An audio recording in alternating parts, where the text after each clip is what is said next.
You ask Tiger to solve. This deals with linear equations with one unknown. The final result is x equals -3. Let's solve it step by step. Group all x terms on the left side of the equation. Subtract 6x from both sides.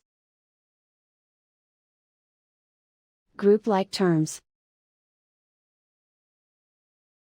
Simplify the arithmetic. Group like terms.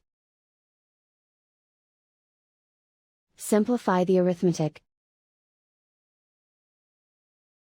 Group all constants on the right side of the equation. Add 4 to both sides. Simplify the arithmetic.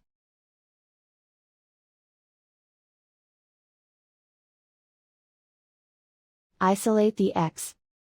Divide both sides by 2. Simplify the fraction.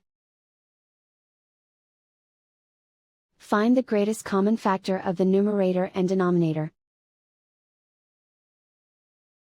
Factor out and cancel the greatest common factor. And so the final result is x equals -3.